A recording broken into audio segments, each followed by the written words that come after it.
You people, welcome back to The Fix, brought to you by Nightly Fix here, New Start 93 FM. It's your boy Nar here with Ari. Big up DJ Burns, big up Anna Productions in the building. I just want to ask, Burns reach out Bob Marley? Yeah, from Junior to Makes the sense, gang. right? Yeah. Makes sense. Anyways, yes, we're there, people. Special guest we have in the building. She's a PR consultant. The PR chick. She's a personal brand PR chick. I think that's wrong. Is it? Yeah, I think that's it. That's all I'm good. Personal brand coach. She's a PR chick, right? There we go. Mm-hmm. Naomi Garrick in the building. Hello. Thank you so much for having me. And you have a new book out. It's called 8 Steps to Building Your Personal Brand. Mm-hmm. And it's almost like a workbook of sorts. Yes. So it's not just regular read. No, it's very interactive. So you're really the person doing the work. It's a very personal book, and it's really about you discovering, developing, and learning the tools that can help you to enhance your personal brand. Right. So, well, our show is mostly geared towards artists, I guess, and people in the dancehall space. And, like, how would this book really benefit artists? Well, I think, not just artists, but I think this book can benefit anybody because we all manage the most important brand. I mean, I would almost say we're all brand managers, and we manage brand you. I mean, we are walking billboards for who we are. Okay. And it's especially for artists or entertainers.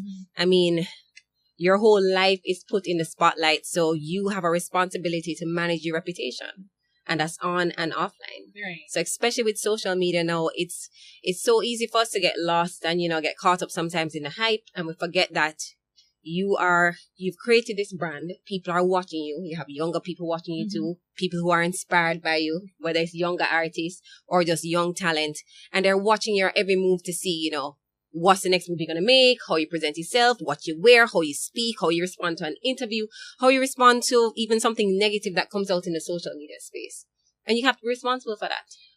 I mean, many of our artists, I think, them just believe in just doing the song and don't necessarily care about the public relation side of things. Like, they don't really care because they believe that, well, it's just music. So, they don't really care that if them do something which is considered bad or negative, it really shouldn't affect it affects everything because it's your image. Yeah. It's what it's how you're portraying yourself to people. And, I tell people all the time, personal branding is very simple. It's really you. And, it's what you believe about yourself. But more importantly, it's how others perceive you. Right. Because if I may think that I'm portraying myself in a certain light. But then when you ask other people, what do you think about Naomi? I may hear 10 other different things that I didn't even know, which means that is the perception that I am giving off to other people, which may be good or bad. But I mean, sometimes people just difficult, like you could be nice and then them just say, just because you're nice, man, I like you. And just say, them think several different things, right? That's true. But yeah. No, well, the thing is, I was and it's how we're going to bring it to dancehall now, because even with Beanie Man, his recent I saw that debacle Last night with Popcorn, like how would you I guess guide him in that? Should he apologize? Well, I mean, I saw his apology, and I mean, I saw the video as well. I'd probably have to watch it a couple more times. I mean, I love Beanie Man, I love Popcorn, but at the end of the day, they're all in the same industry together. It's social media, so it's just you have to be so careful what you put in that space, because Ramesh was filming something about Shenseea. You overhear another conversation in the background, and now I don't know if Beanie Man said this or if he was really speaking in dialogue with somebody else. But here it is now. You have the whole world involved in this conversation. So you have to just be mindful of what you say, when you say it, how you say it. But no, at this point, I thought Beanie Man did the right thing. He immediately put out something, letting him know that, I wasn't speaking to you. And, kudos to Crystal. So, I love Crystal too. So, hi, Crystal. She does PR, yes, she does. She in competition? She used to. I don't believe I'm in competition with anybody. I don't, and not to say that, I am the best, but I really believe more in collaboration. I think there's something for everybody. Right. And I think what I offer is a little bit different. So yes, I do public relations, but I also do reputation management as well. So I'm a certified reputation champion. That's a big thing, like it's, reputation. Like, explain well, that, so reputation, it's very similar to personal branding, but I recently did a program and it teaches you the steps that you need to take in order to manage a crisis before it happens. So when you're championing someone's reputation, you sit down, you really get to know that individual, and you're trying to look at some of the red flags that could come up later on in life, and you try to correct things from now so that they don't ever occur. So you managing that process throughout their career. So it doesn't even matter what it is. It could be a politician, it could be an artist, but you're really guiding them throughout their journey, their personal brand journey, to ensure that their reputation is managed in the correct way. Let me ask you something. Which artist's personal brand do you see like you like and you rate the most? I like Shenseea's actually. I think she brings a very fun, young energy to the space. She seems to me very real. I love that she has, it's almost like just a whole different flavor. She has all kinds of styles. She can sing, she can DJ, she can sing soca. I heard her rap the other day and I was just like, wow. But I like even her social media space. I like it. I don't think she's posted anything that's offensive. You know, she lets in her fan. It's in a very real way. You know, she speaks about how she feels, but it's never anything to me that's distasteful or that you'd feel away when you watch her. Like, I like her vibe, and I think it's for a young upcoming artist. I think she has started off on a really good track.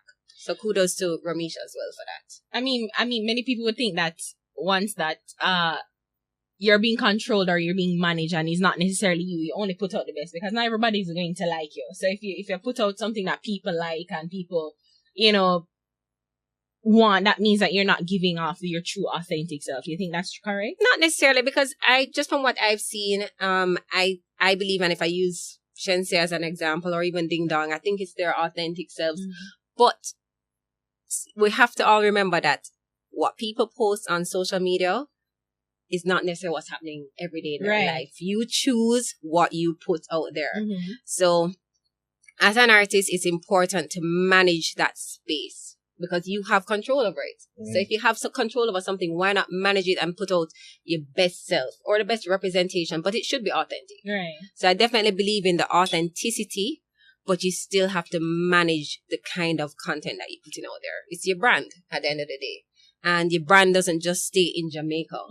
When you're online, it takes you all over the world. So you have to be very mindful of that. It could lead to a potential opportunity, a potential show, or it could lead to a cancellation because of something that you posted on your page. And you think people should, I always say that social media, right, is not the be all and end of you. So why should you be stopped, or why should a show be cancelled because of, I guess, one error or a lapse in judgment maybe? It depends on how big the lapse in judgment is, because it could mean millions of dollars for the promoter. So you have to look at, if a promoter is investing in you to come on their show, it's an investment for them as well. Yes, you're going to bring in lots of money too, but at the end of the day, maybe this promoter has built up his brand as well for his events, and you may have done something that just is not reflective of that brand or you know, that stage show, and they have to be like, yo, I'm sorry. I almost feel like social media should be something fun, but it also becomes like a minefield of sorts, because you don't necessarily know, like, you probably think it's fun and haha. Absolutely. But then somebody else look on and say, that's not fun, or I don't like that. Like, isn't it a bit tricky, especially in these times? It's even more tricky now. We see it every day with, celebrities, international stars that one wrong tweet or one wrong screenshot and whole career mash up. Just like that, because now you have an audience of millions and millions of people, and they all have an opinion. Right. And at the end of the day, you want them to be your followers or to buy your product or come to your concerts and stuff. So you don't want to offend them. Right. So as I said before, authenticity is important, but you have to just be mindful of your thoughts and what you say. You know, your parents tell you if you don't have anything good to say, don't say anything at all. And especially in the social media space, you may say something in the heat of the moment and then it mash up your whole career. Since you're on the topic of social media, you follow up on that story, or were you aware of that story of Agent Sasko's wife? and she said something about posting too much on social media.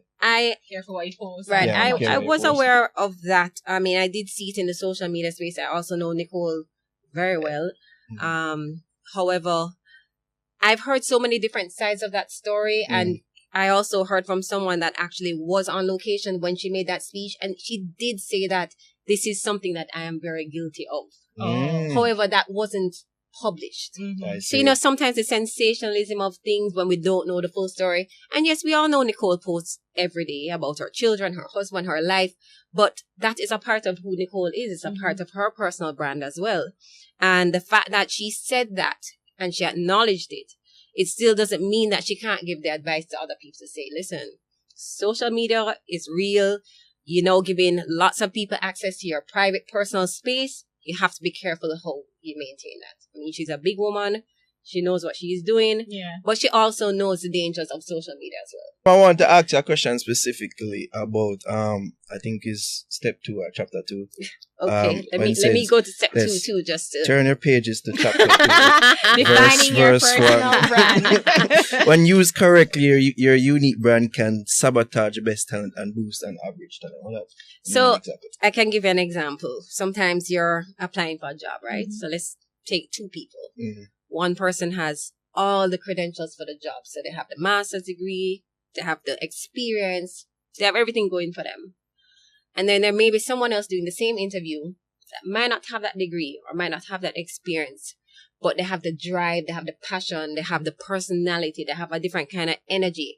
And sometimes because of that strong personal brand, an employer may end up choosing that person over the person that you would automatically think would get that job.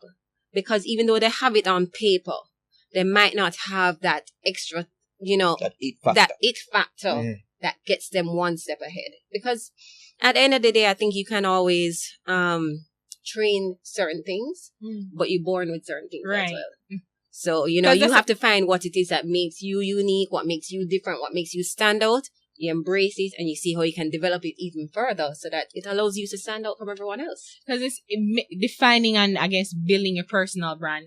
It's not just about being a star. It's not to be a star. It's just to be the best you. That's to be the best you. Right. So, and as I said, everybody's personal brand is unique to them, but it's to find out what it is. Right. And, and it starts with finding out who you are. You have to know who you are first, because if you can't explain to someone who you are, then you're allowing the world to define you.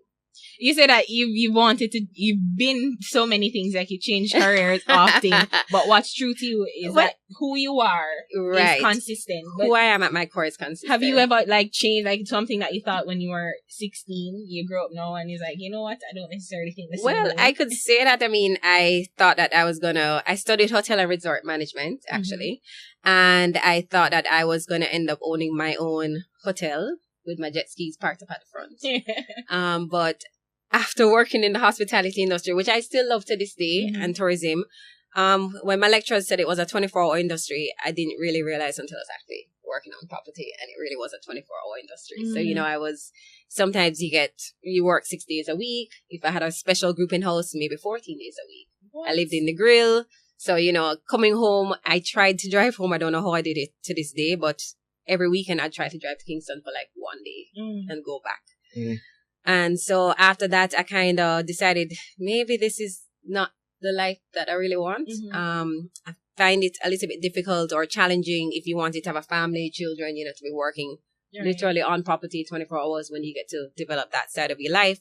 I moved back to Kingston and I actually met Kimani Robinson, who founded RETV, and RETV was amazing. I mean, it's still amazing, but it was such an amazing time for cable TV in Jamaica, with RETV and Hype TV. And that's actually where I started doing PR. For those who knew Dexter Pottinger, he was the person that encouraged me to go into this field because at the time he was doing music videos for Tiffo. And he was like, Tiffo really needs a publicist and I think you'd be great. And I was like, but I don't know anything about PR. And I started working with her and I bought all these books on public relations, anything I could find. I read on the internet. And she was my first. I don't have a degree in public relations, but I have 15 years experience in it. Wow. So, and it was so exciting for me. And because I worked at RETV, I developed a lot of relationships with different people in the media. So I kind of had an idea from behind the scenes, you know, what the media is looking for in terms of content, incredible content. And I was able to provide that. So it got me very excited every time I saw something come out in the Star or the Entertainment Gleaner. Or, it was exciting. It kind of gave me like a little high. And I realized that I really had a passion for it and I wanted to develop it further. And because we did the RETV high school tour, you know, we got to engage with a lot of artists. So then I started being approached by all kinds of different artists to, you know, help them with their PR. So I really loved it. Here's the clincher, which is easier? The corporate or an artist? It depends on the artist and it depends on the company. Oh, okay. So, that's a good answer. So, I mean, when I just started, I would say, wow, you know, working with the artist, it's interesting. You know, it's a different kind of dynamic. But I can say the same for corporate. It really depends on the brand that you're working on. It depends on the client that you're working with. And it depends on the PR objectives of the activity. So I had it a varies. related question actually, like why personal branding as opposed to working with brands? Is it that it's easier to work? Well, I still work with brands. My company has actually worked with over 70 different brands. Which is Garrick Communications. So I still have my PR agency. It's a boutique PR agency, but we work with really big brands and small brands too. But I did a program last year with Scotiabank, their Vision Achiever program. And during the courses, it's for entrepreneurs who are trying to, you know, like, learn how to work, on the business instead of being in the business, pretty much. And, you know, creating the right systems and strategies and how to make additional revenue. And in one of our classes, she was just like, you know, you need to find a way that you can put in the effort one time and make money continuously. Almost like how you would buy a house and then you rent it and you're making that money to pay your mortgage, etc. And I was like, okay, great. I'm going to write a book, but I'm going to write it about PR. So, you know, how to storytell or how to write, you know, great stories or how to develop media relations. And I kind of started writing it, but it just wasn't really going anywhere. I wasn't excited about that process. And then I went to another conference and they were talking about, you know, finding something that can bring value to other people to enhance their lives. And I was like, what's a topic that I know that I could write about and share my experience and my knowledge? And literally one night I was in my bed and I woke up and I was like, I need to write a book about personal branding. And I just started writing down as much information that was just like, everything was just coming to me. And I found pieces of paper and I'm writing all the information. And like within a couple of weeks, I had the first draft of my book. So I had this idea in October and I launched the book in March. All right. This book, year. Yeah.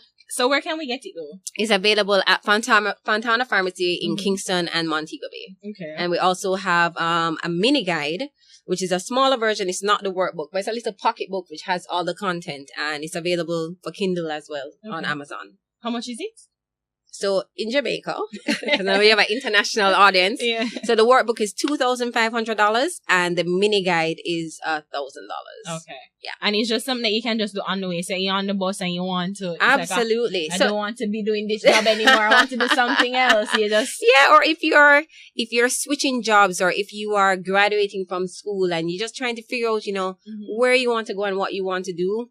I think the book is perfect. You know, I've had a lot of professionals, you know, corporate executives that purchased the book and, you know, they originally bought it really to support me, but then they actually started going through the content and they're just like, I literally need to pull myself aside on a Sunday with a cup of coffee or a glass of wine and sit down and go through it because there are questions in there that you don't tend to ask yourself. It's like even the first question, who am I? It's like, wait, what? Yeah, you know, you really what kind of question? Yeah, you really need to think about it. And life is short, so you know you need to figure out who you are, what you want to do, and how you're gonna add value to other people. Because that's what we're really here for. We're really here to impact other people's lives and to add value by using our unique personal brand to do that. My final question is in the book with mentorship. Yes, I realized that. To me, like, I don't really have anybody where I could go to or who I'd want to go to. Maybe I'm afraid to. Like, how do you approach somebody? Like, give me a real life example, step by step, on how to approach somebody that I'd want to. So I think there are different ways. First of all, you have to identify who could be a potential mentor. So even in the book, we have a section, you know, like write down who's your dream mentor. It could be anybody. It doesn't even have to be somebody that you know personally. It could be Oprah because that's who you emulate and that's who you want to be like. But then you need to start thinking, like, why do I think Oprah would be my mentor? What are some of the qualities about her that I like? Or she's rich. And that could be one. Maybe you want to know, what's your story? How did you get here? Mm-hmm. And for someone like her that you may feel like you don't have access to, it's not true. Social media opens it up to everybody. Mm-hmm. So, you don't know how far an email or a direct message can go. You don't know who is reading that and when it could get to somebody. And then also, the internet just allows us access to information. So maybe I won't get to meet Oprah in person. Maybe I actually go to one of her classes or her, workshops or tours that she does. Mm-hmm. But if not, her story's online. Mm-hmm, I can read all about her. I can watch all her interviews on own. I can learn more about her every day. I don't have to have her in my space. But then in the case of a real life mentor, you really just need to ask. And the thing is, some of them, like, some people kind of funny, because I was going through Instagram one day and I saw a woman, she has a business, and she said that she's not going to give information because no one was there when she was building her thing. And it's just like, and wow. That's not okay. One of my mentors is Novia McDonald-White. She's a senior editor at the Jamaica Observer. And she always speaks about sending the elevator back down.